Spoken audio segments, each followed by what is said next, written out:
Good evening and welcome to an extremely special edition of The Man Cave. Tonight we have world-famous explorers Kingsley and Ross Holgate and the less famous explorer formerly known as Siv Ngesi. It's an amazing episode. Siv got to go to Kenya on an incredible expedition. Gentlemen, what an honor. The most manly men we've ever had on The Man Cave. Officially, Kingsley and Ross, thank you so much for taking time out of your exploring and conquering and saving the world to come and spend a little time with us. Before we get into it, how did this expedition come about, the Kenyan one in particular? Well, firstly, Jason, it's great to be here with you guys on Man Cave and to see Siv again. You know, I see he's lost a few pounds, but he's looking good. Well, I try. But you know, we're very privileged, Jason, to have traveled to every single country on the African continent. Journeys, geographic and humanitarian, to have used these journeys to improve and save lives. But there's been this missing link. Yes. And we've talked about it for years around the campfire and everything. You know, Ross is the navigator on our journey, so he'll tell us like the real importance of this extreme east expedition. There has always been this missing link, and that's the extreme easterly point, the Horn of Africa. If we succeeded in reaching the extreme east point, that we would have achieved the 7 poles. The 7 poles are the most southern point, the most westerly point, the most northerly point, the highest point, Kilimanjaro, the lowest point, Lake Assal in Djibouti. And of course, 2 years ago, through the rainforests of Congo, a journey that nearly killed me, we put a beacon of hope and peace in the very heart of the African continent. And now we had this one to go. Would we be able to get to the most extreme easterly point of the African continent in Somalia? Given the dangers, given Al-Shabaab, given all those risks, could we make it? And of course, Siv came in to be part of that expedition.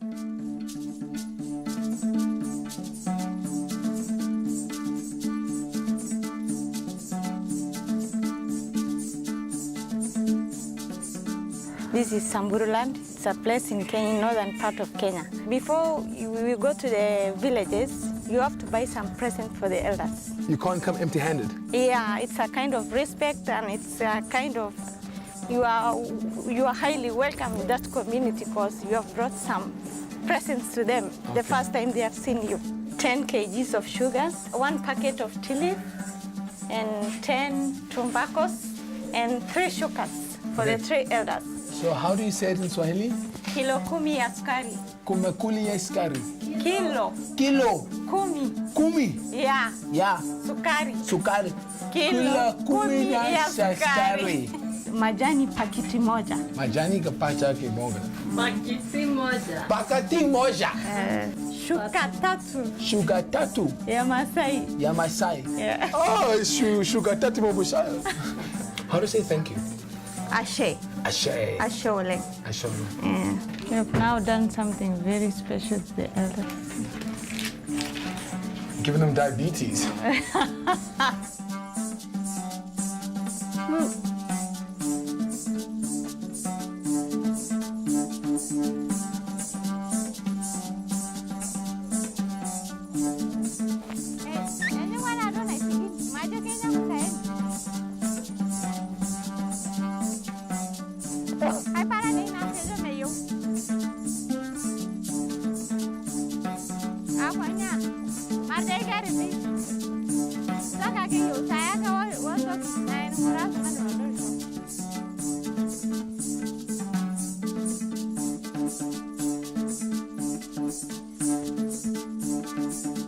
You know, wherever we go, Siv and Jason, we love to follow African symbolism. Here on the table, there's a Zulu calabash that we fill with water in the beginning, empty at the end, a scroll of peace and goodwill, a talking stick when we sit around the fire at night.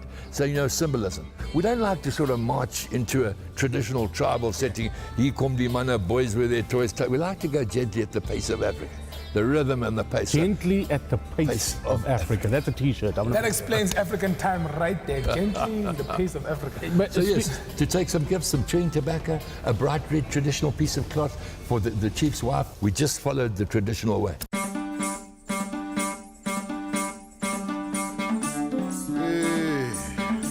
Yakisumu, hello, so good, Monamos, Martin. I'm going to have this Moroma, come on. Oh, Dada. You know what you do when the one walk over long.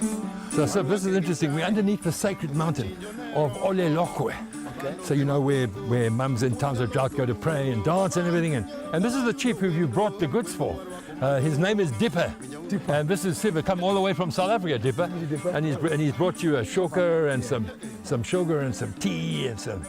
So we'll hand it all over to you. There we go. Thank you very much for doing that. That's your rite of passage, brother. Now I'm coming. Let's go. Major reason that we're here. It's unacceptable to us as an expedition team that for every minute of the day and night around the clock that a child should die from the blood-sucking bite of the Anopheles mosquito. So it's malaria prevention through education and the distribution of life-saving mosquito nets. This is exactly the people that we need to help. Young mothers with children under the age of 5, they are the most vulnerable when it comes to getting malaria. Why are the small kids more susceptible? Simply because their immune system at that age is so weak, and so they're more susceptible to malaria. 5 children were admitted to a nearby hospital just 2 days ago. Regrettably, 3 have died. So, there we go. Thank you. A net like this should last a mum 3 to 4 years. I show along the mama of the chief. So amazing to see Man Cave doing good in Kenya. It's unbelievable.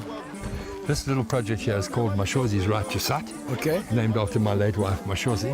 And it's the distribution of spectacles, reading glasses to poor-sighted people. Can you imagine how easy you can improve the quality of a person's life by a simple pair of readers? I feel like crying.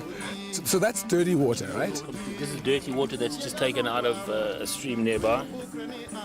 That's dirty water, yeah. Okay. You pour it into the top of the family unit. It filters through. I'm going to start with this one. No, leave that one. I trust the filter. Tastes great. Geology and oirology.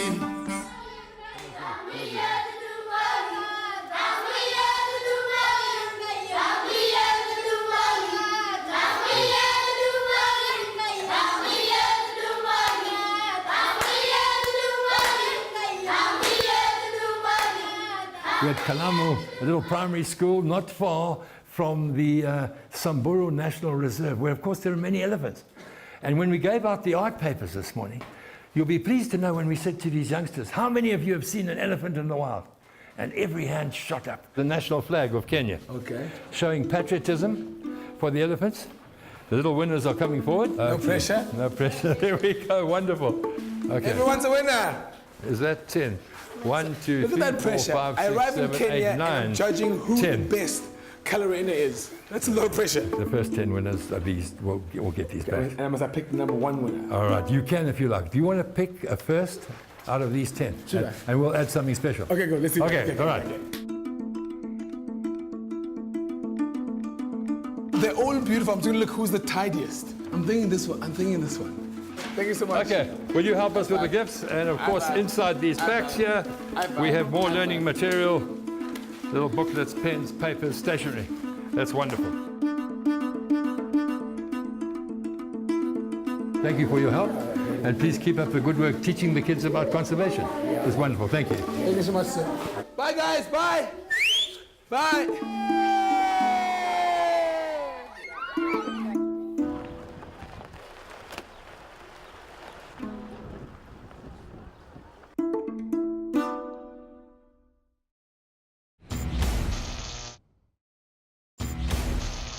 If you've just joined us, we are on the couch with Kingsley and Ross Holgate, probably the most famous African explorers in history. Now, guys, within your expedition to Kenya, you went to meet the Samburu tribe.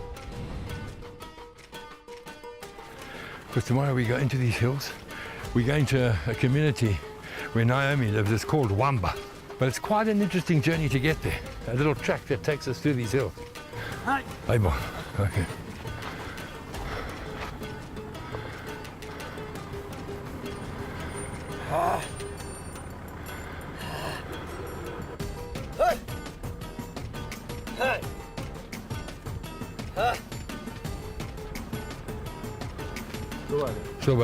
Subadi. You know, cattle rustling, livestock wars is a big thing in this area. So they're very careful of who comes in. It's all monitored. Okay. Jesus. Come a bit of a welcome body. You can see I'm a township boy because I was ready. I was ready. Now, collectively, this age set of the young people are called Il Moran. Singular would be Moran. But they are the age-set warriors that have been handed down from generation to generation. And so whilst they're young like this, they're not allowed to take a bride, and they need to look after the national security of the tribe. And only then, once they've gone through a period of time, do they become elders, and then they dress differently and carry a stick. And as you see, the attention to detail in terms of getting dressed up for the chicks. I can see you leaving like this. Our relationship with the Samburu tribe started in the early 90s when we did our very first expedition, which was a journey in open boats following the waterways of Africa all the way from Cape Town to Cairo. And along that journey, we immersed ourselves with the traditional nomadic Samburu people. We absolutely loved their culture. We loved their sort of warrior ethic. And one of the gentlemen that we met was an age-set warrior, a Moran, who I sort of became blood brothers with and did numerous Samburu traditions and celebrations. Sort of became. No, they're besties. He's been modest. No, 100%. They are besties. So, for example, when you know, the typical thing that comes to mind when you become blood brothers is to cut yourself Yes, that's what I was in. picturing. Theirs is more a sort of a slaughtering of the animal. Okay, drinking blood out of the goat's dewlap and then spitting blood on each other as you call for the sort of the blessings of the ancestral spirits and look up at the ancient mountain. This is a very interesting ceremony, a bit sort of grotesque. It's all about protein now. I can see a guy that likes it. So this is how you became like this. Drinking goat's blood. So this is your secret. This is your bloody secret. Drinking goat's blood. So the most important thing is to get in there before the blood coagulates. Okay. So then they cut the dewlap, make a little bit of a fold so the blood falls inside and makes a whole of a dish. And you've got to get in there and drink the blood. Let's get in there.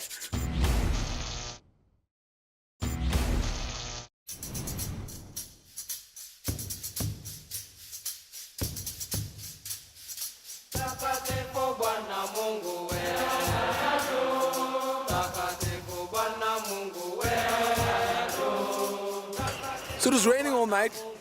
Because I'm a little girl, I slept in the Land Rover. Wasn't comfortable. But after slaughtering a goat yesterday, it started raining. So all the locals think I'm like a blessing that brought the rain. Why couldn't I do that in Cape Town? Are you guys trying to tell me that Civ ended a drought in Kenya? Is that what just happened, guys? The Samburu had a 3-year drought. So our arrival, and more importantly, Civ's arrival, Say it again. was the official breaking of the drought. Now, yes, that might have been coincidental, but Africa is all about symbolism. So, forever and a day, Civ will be known as the blood-drinking, drought-breaking Samburu demigod. As if his ego needed any. There's a drought in Kenya for 3 years.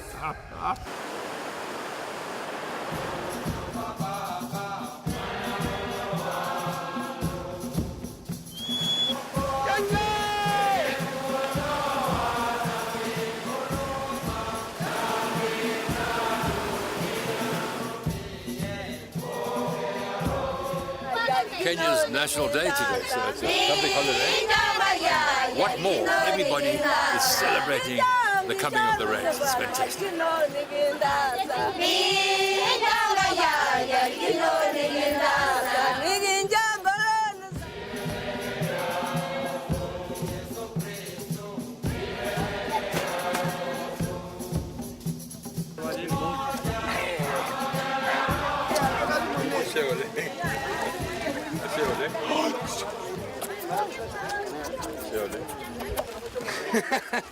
Great stuff.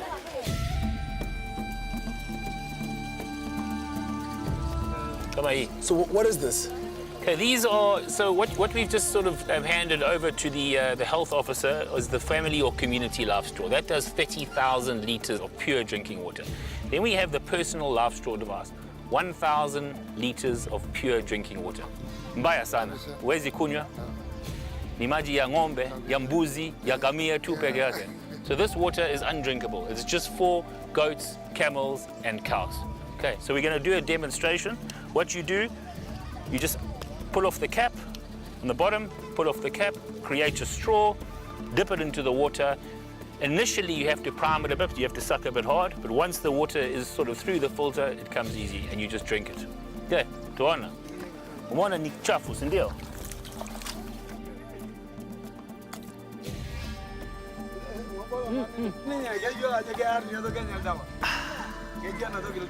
So that's pure. Normally water that would just be for goats and camels.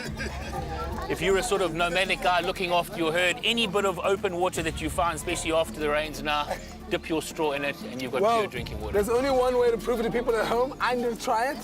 Let's go. Let's dirty it up a bit for you.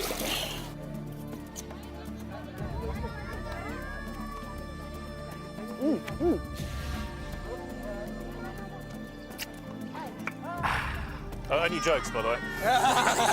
What's important is when you're finished drinking, you just blow it out. Cap it, and then it can go around the neck. Santi sana. Did you understand that you can swallow it? Because he kept on spitting it out. Yes. Okay. So I did it afterwards. Okay. But it's that sort of, you know what it is?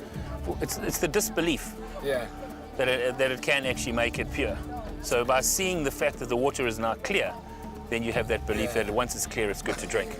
Using these adventures to improve and save lives is the cornerstone of what we do. And what I'm so proud of with the team, and also the way that Siv and his team got involved in this work, is that a journey for us would feel empty if we weren't giving something back. If we weren't using this adventure, all this great sort of manly stuff, to also spread goodwill and kindness to other people. Ubuntu. And you loved it, eh, sir? I told them that anytime I'm available, I'm going with them anywhere they go. Because to see the smiles on the mothers' faces, the old men's faces when they're getting glasses, and to be able to see the drinking straws being used, it's life-changing. And we do crazy things in the man cave. One of the most inspiring things I've ever done in the man cave is go to Kenya with these two individuals and just try to change lives.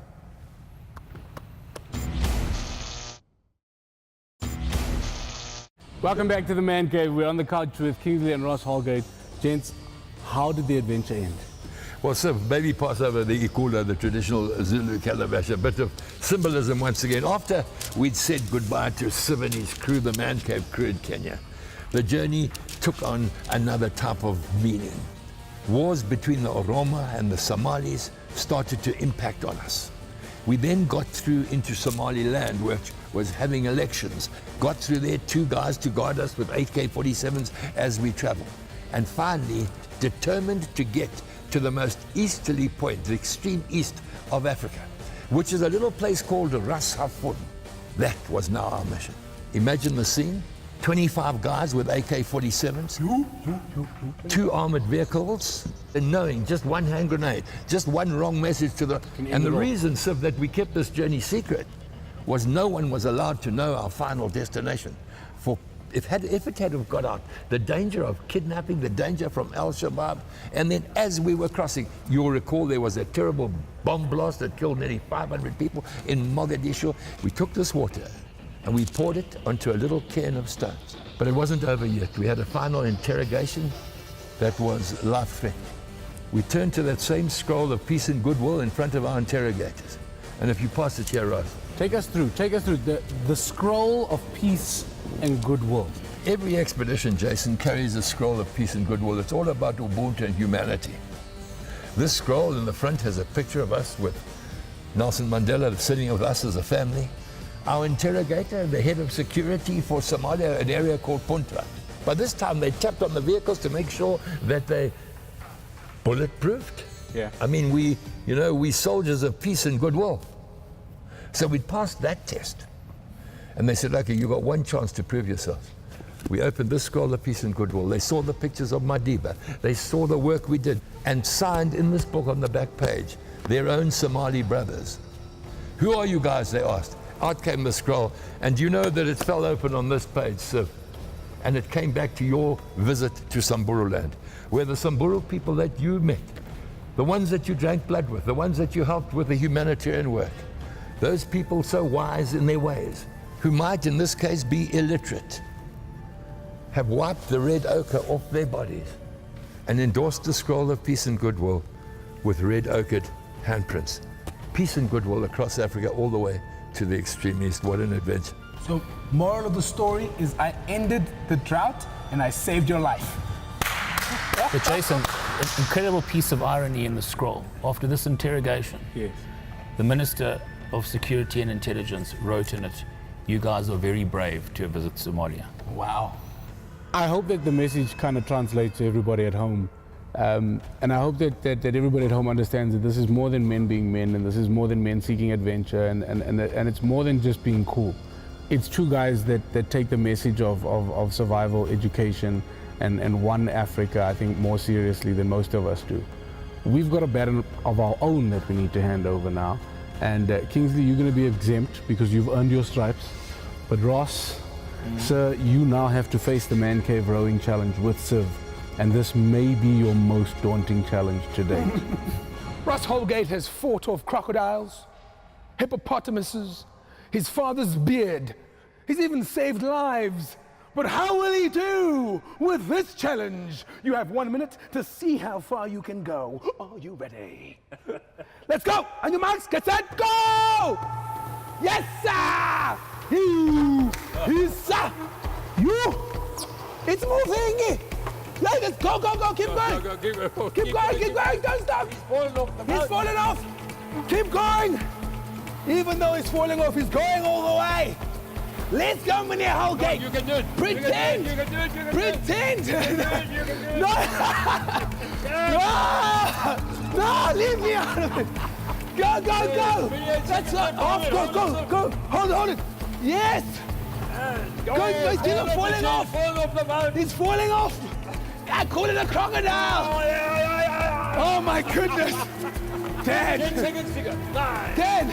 8, 7, 6, 5, 4, 3, 2, 1! Cut! Come see this! Mr. Holgate, after falling off, your dad pouring water over you, you still got 352! That's a great time. These two people are professional sportsmen. Congratulations. Did they have water poured over their head? No, they did not. They didn't slip twice as well. Congratulations, guys. Good to see you. Thank you. Good to see you. And that's unfortunately all we have time for this evening.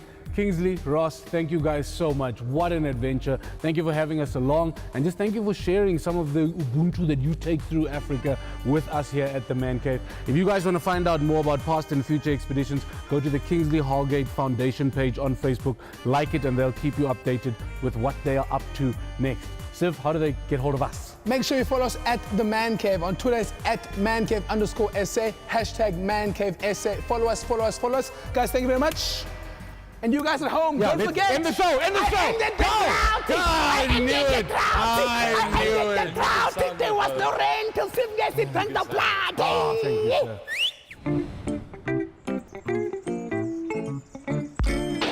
That's cheeky.